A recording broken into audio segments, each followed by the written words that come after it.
साथ साथ एलिम्को के सहयोग से ये विकलांगजनों का एक समाज कल्याण विभाग के द्वारा जो सहायक उपकरण वितरण का आयोजन है, ये अपने आप में अनूठा है।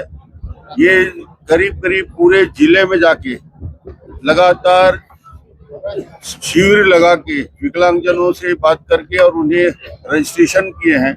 उस रजिस्ट्रेशन के बाद पूरे जिले के डोंगरगांव हो, डोंगरगढ़ हो, छुरिया हो और राजनांदगांव, उसके अलग अलग कैटेगरी के दिव्यांगजनों का चयन किया गया है।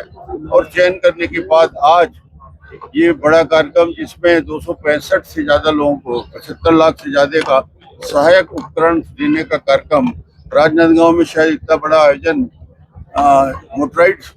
मोटरसाइकिल जो 113 है, नहीं कभी हुआ। 100 तक हम लोग कर चुके थे और ये बड़ा आयोजन है जिसमें एलिम्को कंपनी ने और AIC का मदद इसमें मिला है। जिला प्रशासन में कलेक्टर, SP और जिला पंचायत की CO और महिला बाल विकास समाज कल्याण विभाग के हमारे अधिकारियों का बहुत अच्छा योगदान रहा है।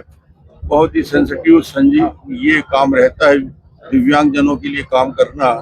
और CRC बनने के बाद निश्चित रूप से इसमें और गति आई है। महापौर जी हैं, सांसद महोदय हैं, हमारे सभी वरिष्ठ साथी यहाँ मौजूद हैं। ये कार्यक्रम और 3-4 महीने के अंदर अंतराल में बारिश के बाद हम बड़ा एक शिविर और करेंगे। इसी प्रकार इससे ज्यादा लोगों को जो बच गए हैं, जो छूट गए हैं, जो आज आ गए थे मगर इनका रजिस्ट्रेशन नहीं हो पाया था, उनके भी चिंता करने की जरूरत नहीं है। उनका नए सिरे से रजिस्ट्रेशन कराएंगे और उनको भी मदद करेंगे।